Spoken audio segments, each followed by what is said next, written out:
इधर देख, अब समझ रहे हैं।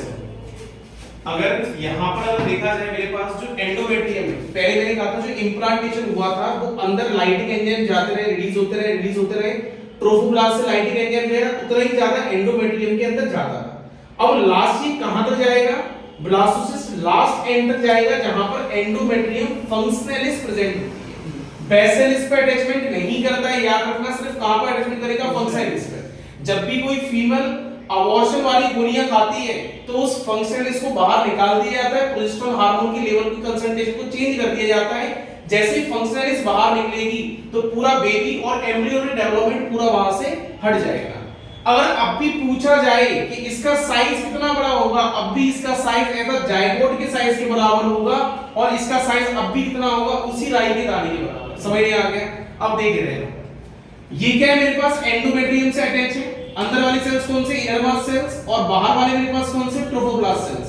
मैंने कहा था जहां तक इनरमास सेल्स उन ट्रोफोब्लास्ट सेल्स पे लगे हुए होंगे उनको बोलूंगा सेल्स ऑफ रॉबर। या तो सेल्स ऑफ रॉबर मॉडिफाइड में जाते हैं या इनरमास सेल्स मॉडिफाइड में जाते हैं। अगर सेल्स ऑफ रॉबर मॉडिफाइड में जाएंगे, सेल्स ऑफ रॉबर अगर मॉडिफाइड में जाएंगे, अब ये क्या करने वाले? कुछ मॉडिफिकेशन होने वाला है आफ्टर द इम्प्लांटेशन। क्या करना है? सबसे पहला काम, जो बाहर वाले ट्रोफोब्लास्ट है इनको एक ब्लाई लाइक स्ट्रक्चर बनाना है और इस ब्लाई को आगे जाकर हम एक नाम बोलेंगे कोरियोनिक फंड्रोसम। कोरियोनिक फंड्रोसम, कोरियोनिक फंड्रोसम प्लासेंटा की ब्लाइज होती है। क्या होती है? प्लासेंटा की ब्लाइज। जैसे मान के चल मेरे पास ये एंडोमेट्रियम है, मेरे पास ये एंडोमेट्रियम लेयर है, यहां देख, मान के चल मेरे पास ये एंडोमेट्रियम लेयर है। इस एंडोमेट्रियम लेयर में ये मेरे पास ग्रुप्स बनी हुई है और यहां पर मैंने क्या बनाया? कोरियोनिक फंड्रोसम की ब्लाई। ये कोरियोनिक फंड्रोसम बिल्कुल एंड तक यहां पर डसती जाएगी, इससे कनेक्शन बनाने और यहां पर जैसे ही कनेक्शन बनेगा और आगे जाके प्लासेंटा का डेवलपमेंट होना स्टार्ट हो जाएगा। ये प्लासेंटा है, मतलब ये अल्टीमेटली पूरा ही स्ट्रक्चर ट्रोफोब्लास्ट है जो कन्वर्ट हुआ है। कोरियोनिक फंड्रोसम किसने बनाया है? ट्रोफोब्लास्ट ने। और ट्रोफोब्लास्ट का जो पहला स्ट्रक्चर जो आगे सेल डिवीजन क्लीवेज में जाएगा वो कौन सा स्ट्रक्चर बनेगा? जिसको बोलूंगा मैं सिंसाइटियो ट्रोफोब्लास्ट। क्या बोलूंगा? सिंसाइटियो ट्रोफोब्लास्ट। क्वेश्चन आया हुआ है एम्स एग्जामिनेशन में, हालांकि नीट नहीं पूछ सकता ऐसे एग्जाम पर, एम्स ने पूछा हुआ है। कोरियोनिक फंड्रोसम बनाने वाला कौन से सेल्स है? सिंसाइटियो ट्रोफोब्लास्ट सेल्स। कौन से सेल्स है? सिंसाइटियो ट्रोफोब्लास्ट सेल्स। तो याद रखना है सिंसाइटियो ट्रोफोब्लास्ट सेल्स ने क्या बनाया है? कोरियोनिक फंड्रोसम बनाया है। और अंदर वाले अब जो इनरमास सेल्स हैं, अंदर वाले जो इनरमास सेल्स हैं वो दो के अंदर बढ़ चुके हैं। या तो वो नीचे वाले सेल्स बनाएंगे, जो नीचे वाले सेल्स हैं, मतलब इस जो लेयर बनी हुई है इसके जस्ट नीचे वाला सेल्स अगर माना जाएगा तो वो ये वाले सेल्स हैं, इनको बोलेंगे हाइपोब्लास्ट। हाइपोब्लास्ट मतलब नीचे वाले सेल्स हो गए, ये लोअर सेल्स माने जाते हैं। लोअर सेल्स क्यों माने जाते हैं? इसका रीजन ये याद कर, मैंने कहा था सूटेबल प्रेगनेंसी फंडस पर है, तो इसका मतलब अगर फंडस में घुसा हुआ होगा तो हाइपोब्लास्ट तो नीचे दिखाई दे रहा होगा, तो इसका मतलब ये हाइपोब्लास्ट वाला स्ट्रक्चर है।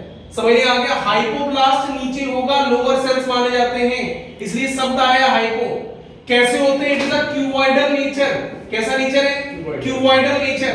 अब आपसे अगर बोला जाए इसके जस्ट ऊपर वाले सेल, हाइपोब्लास्ट के ऊपर वाले सेल कौन से? एपीब्लास्ट सेल्स लार्ज सेल होते हैं, याद कर। होलोब्लास्टिक है बट कैसा है? लार्ज भी बनना है, छोटा ही बनना है, सब सेम साइज के नहीं है, अनइक्वल होलोब्लास्टिक। समझ में आ गया? समझ में आ गया? इक्वल क्यों बोला था मैंने? इतना क्लियर है? तो यहां पर मुझे क्या शो कर रहा है? ये अनइक्वल होलोब्लास्टिक टाइप को मेरे को शो कर रहा है। ये मेरे पास क्लीवेज डिवीजन यहां पर ह्यूमंस के अंदर देखने के लिए मिल गया। कोई डाउट है? इतना पॉइंट क्लियर? अब यहां पर ना पॉइंट देख, हाइपोब्लास्ट के जस्ट ऊपर की तरफ मेरे पास क्या है? एपीब्लास्ट। अब ये एपीब्लास्ट वो सेल है जो आगे जाकर क्या जाएगा? ग्रेस्टुलेशन स्टेज में पार्टिसिपेट करेगा और तीनों जर्म लेयर को बनाने का मेन काम इसी का है। मतलब ये क्वेश्चन आता है कि which cell of inner mass cell form a germ disc. Germ disc कौन बनाएगा? जर्म डिस्क कौन बनाएगा? जर्म डिस्क कौन एपिब्लास्ट। कौन बनाएगा? एपिब्लास्ट। अगर आपसे ये बोला जाए कि भाई जर्म डिस्क बन चुकी है, किसने बनाई? एपिब्लास्ट ने बनाई। अब जरा मुझे ये बताओ हाइपोब्लास्ट का मेन काम क्या है? याद कर, एक्स्ट्रा एम्ब्रियोनिक लेयर हमारी बॉडी में कौन सी? It is a yolk sac.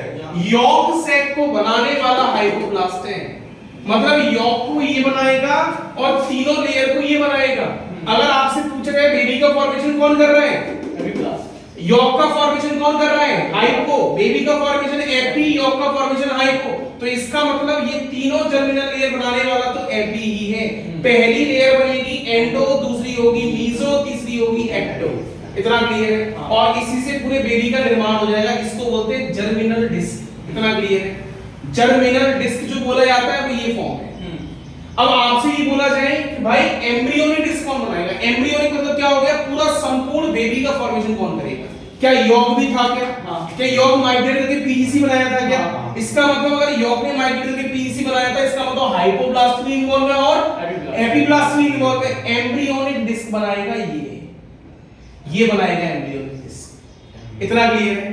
तो एम्ब्रियोनिक डिस्क बनाने वाला कौन है? Hypoblast, epiblast. और जर्म डिस्क बनाने वाला कौन है? एपिब्लास्ट। तीनों लेयर बनाई किसने?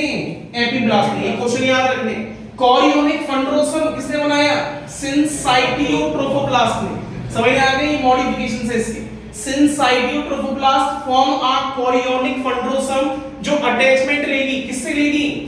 किससे लेगी? अब जरा याद है, किससे अटैचमेंट लेगी? इस एंडोमेट्रियम से।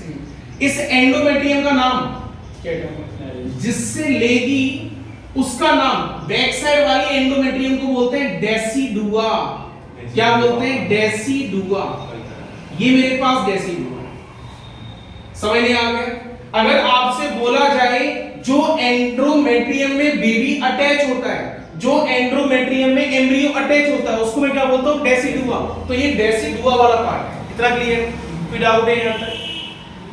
कोई दिक्कत? याद है सारे पॉइंट्स? डेसिडुआ मेरे पास वो पार्ट है जहां पर ये पूरा एम्ब्रियो अटैचमेंट लिया है। मान के चल मैं बोल रहा हूं ऊपर वाले फंडस में अटैचमेंट लिया है, तो फंडस वाली पूरी एंडोमेट्रियम, अब उसका नाम बोलेगा डेसिडुआ। आफ्टर एम्ब्रियो अटैचमेंट के बाद नाम चेंज हो जाता है, डेसिडुआ बोलते हैं। समझ में आ गया? मायोमेट्रियम का ये हिस्सा मायोमेट्रियम नहीं, एंडोमेट्रियम। एंडोमेट्रियम का हिस्सा है। बैक साइड फ्रंट बैक पूरा एंडोमेट्रियम का हिस्सा डेसिडुआ में आएगा। बैक पूरा हिस्सा है डेसिडुआ में आएगा। बता भाई यहां तक कोई डाउट है?